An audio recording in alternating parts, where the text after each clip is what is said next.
نماز ایک ایسی عبادت ہے جس میں اللہ نے ہمیں اپنے روبرو کھڑا کیا ہے، مگر اس کے باوجود ہمیں نماز کے بعد سکون حاصل نہیں۔ آخر ایسا کیوں؟ ہم نماز آج ادا تو کرتے ہیں مگر محسوس کچھ نہیں کرتے، کیونکہ لفظ ادا کرتے ہیں لیکن ہمارا دل کہیں اور موجود ہوتا ہے، ہمارے خیالات کہیں اور ہوتے ہیں، نماز میں نہیں۔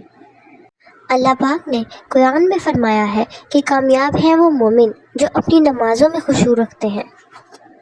4 ایسی وجوہات ہیں جن کی وجہ سے ہمیں نماز کے باوجود بھی سکون حاصل نہیں ہو پاتا۔ نمبر 1، وضو کے وقت غفلت اختیار کرنا۔ نمبر 2، نماز میں ادا ہونے والے الفاظ کے معنی معلوم نہ ہونا۔ نمبر 3، نماز ہمیشہ جلدی میں ادا کرنا۔ نمبر 4، ہر وقت دنیا کے خیالات میں گم رہنا۔ نماز میں سکون حاصل کرنے کے 5 طریقے ہیں۔ نمبر 1، جب آپ وضو کریں تو اس میں خشوع اختیار کریں، یہ یاد رکھیں کہ ہر عضو کے ساتھ آپ کے گناہ دھل رہے ہیں۔ نمبر 2، نماز میں ادا ہونے والی عربی کے معنی سیکھ لیں تاکہ آپ ادا کرتے وقت یہ جان سکیں کہ آپ کیا پڑھ رہے ہیں۔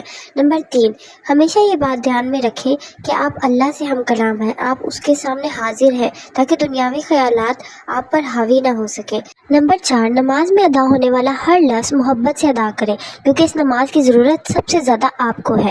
نمبر 5، جب سجدے میں جائیں تو دنیا کی ہر فکر کو بھول جائیں اور دل سے دعا مانگیں کیونکہ آپ کو اس دنیا میں جو بھی چاہیے وہ یہ صرف سجدہ ہی آپ کو دلا سکتا ہے۔